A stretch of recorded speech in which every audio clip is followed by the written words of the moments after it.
مش احنا طلعنا مش من 7000 سنة حضارة ولا حاجة؟ وكان في زرافة عايشة زمان في الصحراء الغربية. اتقل آخر الفيديو.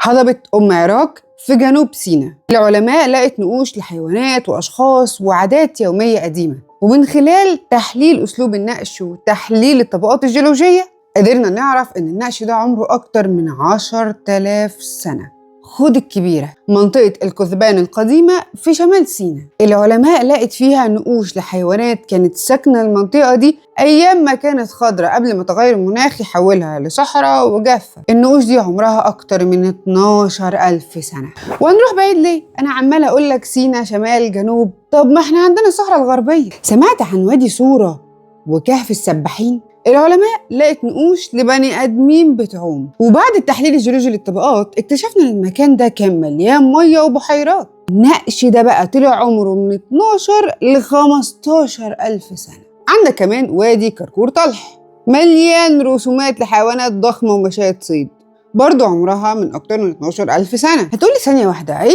موضوع الزرافة اللي كانت عايشة في الصحراء الغربية دي؟ سؤال جميل. تعرف جبل العوينات؟ لو أنت جيولوجي فأنت خلاص كده جيولوجيا مصر خبطت في دماغك، لو أنت مش جيولوجي فتعال أقول لك جبل العوينات ده فين؟ جبل العوينات ده موجود في الكورنر تحت خالص على الشمال الخريطة ما بين الحدود الليبية والسودانية. المكان ده بقى مليان رسومات لغزلان وزرافات ومواشي. طبعا أنت عارف إن أنا هقول لك عمرها من 12,000 سنة. أصل المكان ده زمان كان عبارة عن حشائش سافانا، وطبعا انت عارف ايه اللي حوله من حشائش سافانا لصحراء؟ تغير المناخ. طبعا انت عارف دلوقتي لو جه حد قال لك انت مش بتاع حضارة 7000 سنة وما تتغيرش في نفسك، الحضارة دي مش بتاعتك، عارف طبعا هتقول له ايه؟